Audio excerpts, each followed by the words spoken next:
What is going on, you beautiful people? I hope you are having a lovely day. I'm having an excellent day. I'm having a nice relaxed one, you know. Hope you're having a good day as well.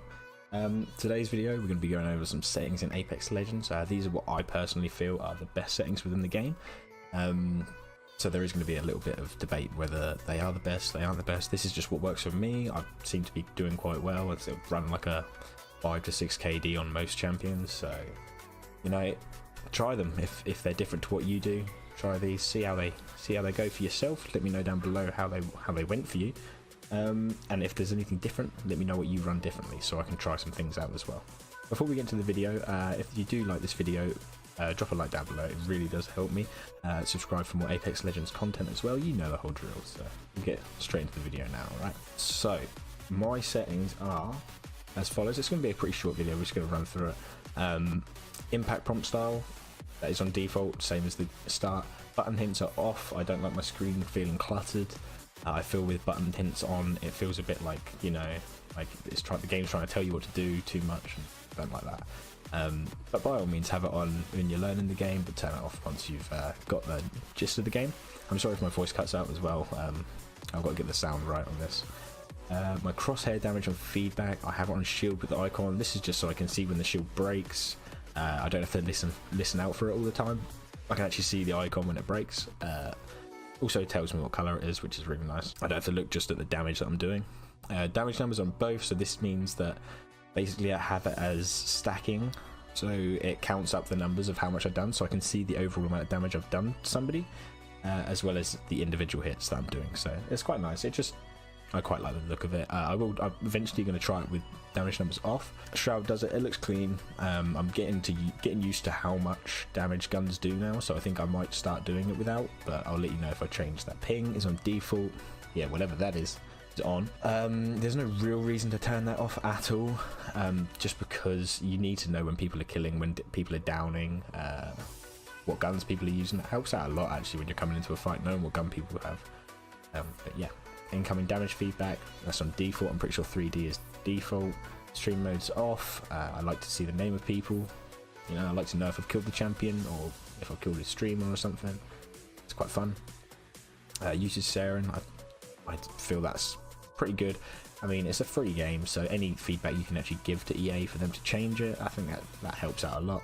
Colorblind mode is off. I haven't played around with any of this. This is all on default at the moment. There's no real changes here. Everything here is default, but if you want to mess around with some colorblind modes, if you are colorblind, obviously you will mess around with that.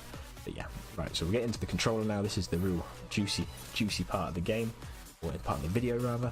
So my button layout is on, I believe it is button puncher. Now the reason I play button puncher is because I used to play Titanfall, but also because I'm a Call of Duty player, so I was always used to drop shotting with the right input stick.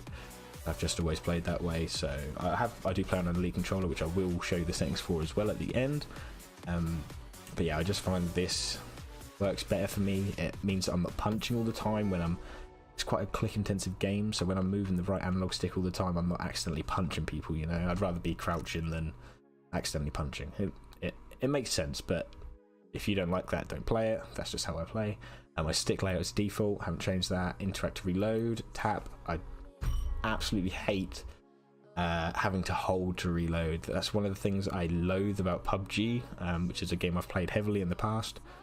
I just don't like holding. It feels really slow and clunky. Tapping to reload is so nice. Everything, just tap, lovely.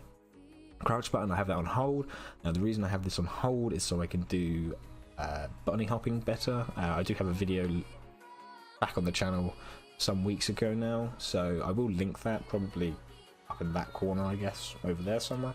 If not, it'll be linked at the very end, so make sure to have a check out of that if you want to know how to bunny hop. But holding it makes it easier for myself, makes it easier for me to use meds and stuff, you know. It also means I can just spam it and I'm like bopping up and down, you know how it is, dodging some bullets. I just prefer it to toggling. Aim button, hold, I think that's default. Hold makes it a lot nicer for myself. It feels like a first person shooter from like Call of Duty or something. Trigger zones, that's default. I haven't changed any of that, haven't messed around with it at all. I did start on the sensitivity side of things. I started on 3, and then I think 3 is default. I started on 3 with 3 aim down sight sensitivity, I've moved this up recently from 5 to 6. I just feel like 6 gives me that little bit more leeway to spin quicker. 7 feels way too high for myself, and 8 is just beyond me. But 6 is a nice balance between the two. 4 ADS speed, I feel like if you're on 6, it's sometimes too quick, and people do move side to side, but they don't move that much that you need it higher than 4, I feel. A lot of people tend to have that ADS the same as their sensitivity, that just so they have a constant sensitivity that they're used to. But that is what works for me. Like I say, this video is just what works for myself. Someone who feels like they're an above average player, but you know, that's just me. Response curve is on steady. Now this is different from default. Default is on classic. Steady is, I feel, it's almost like a smoother gameplay. If you have something like high velocity, I feel like it's a lot more flicky and like jolty movements. So it's just whatever works for yourself. Have a try around with them. I've actually only tried steady, so I haven't tried any of the others. I might do a video trying some of the others, but we'll see how that goes in the future. Dead zone, I haven't messed with that. That is all the same. Movement dead zone small.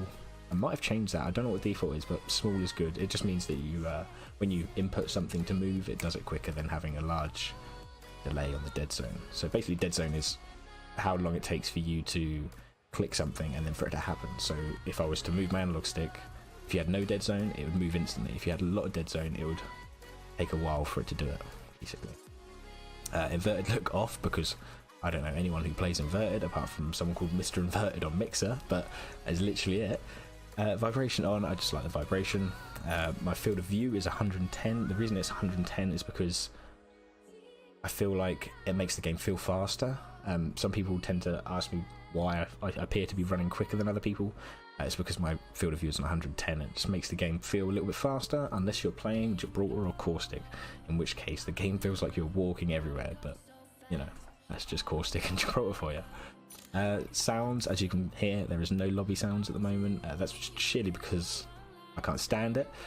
When I'm talking to my friends in lobby or in pre-game lobby, like, I can't hear what they're saying. The music's so loud. So you can also turn down things like where is it, dialogue volume. I've turned that right down, so that's when your other characters in game are saying something, and it can sometimes put you off because you can't hear anything over that volume. So I've just turned that down to 30%. I feel like I can still hear quite well what my teammates are saying in game. So yeah, that's my settings for that. Now this part, or the next part of this video, is just going to be for the Elite controller. So if you don't have an Elite controller, then don't worry about this next bit. But for the next part, it is the Elite controller, so we're just going to go head over to that now. Okay, so right, so this is my Elite controller settings. For some bizarre reason, it's actually, when I've just come to check this from yesterday and today, I have re-recorded this, but yesterday I did have a different stick input, and for some reason it's changed it there and completely wiped it. But nevertheless, the buttons are still the same, but I will run over what my sticks are normally. So this is what I run. I do run 4 paddles at times. Majority of the time I only run 2 paddles. Now the 2 paddles that I choose to run are jump and crouch. As you can see here, my top left paddle being jump and my top right paddle being slide. This is just how I've learned to use it. Do I feel like it's an advantage within the game having an Elite controller? Yes, 100%. You can keep your thumbs on the sticks without taking them off to press buttons. I think it gives you that slight edge, especially the jumping one. I feel like that's huge, like absolutely huge. But nonetheless, my other 2 paddles, which I've only started using probably within the last week, just to see if it influences my gameplay at all, is X on the bottom right one, or square if you're on PS4. This basically is to loot stuff. I feel like the early game, this really helps me speed up and just be able to keep moving without stopping, looking down, and changing. So I feel like it makes it a lot smoother for myself. There's no real downside to it. I can reload quicker. I don't have to take it off. It's actually really nice nice paddle to use. The bottom left one, however, is up on the D-pad. Now this is for medding. The only real reason I put this on was to do it for bunny hopping. Now I put it on for bunny hopping surely because it actually makes it easier, and it is really good for bunny hopping, and it's also amazing for being able to change your meds while walking. Now that's one thing I found that you can't do realistically unless you have some weird grip on your hand, because you have to take your thumb off the left thumbstick to click the up arrow. So you can change your meds while walking, which is just a little thing. It's really nice. And but the big thing for myself here is I tend to sometimes hit the bottom paddle, while this one, so I'll be mid-fight and I'll go to jump and I'll accidentally get a shield cell out and it'll just get me killed. So I do take that one off every now and then, and I majority of the time just play with the top two paddles. In regards to my left and right stick, the actual sensitivities, the sensitivity curve that I run on these is on this one for some reason. I don't know why now, but I run a smooth curve. I actually run it one adjustment to the left of that on both of those. So I run it on the third one, if you're counting the first one as being one. I feel like it complements the smooth curve from the settings within Apex. So yeah, that is, I don't run any trigger stops or vibrations or brightness settings, none of that. That's all default. Yeah, that is my settings within Apex Legends and Elite Controller, and that's what I personally feel the best is for Apex. If it helps you at all, let me know in the comments down below. If you've tried it, let me know. If anything's different, again, let me know down below. But if you enjoyed the video, make sure you smash that like, chuck a subscribe in there. Look forward to more Apex Legends and other Battle Royale content coming out soon. So thank you very much for watching, and I'll catch you in the next one. Peace. Just leave me soon, and you better get on board, cause it's running out of room, and my circle getting smaller like I'm playing Fortnite. This a battle royale, never scared to take a fight. Am I a winner or a sinner, or I'm somewhere in between? Did the music slowly turn me to a money hungry fiend? Did I lose my sight of vision, getting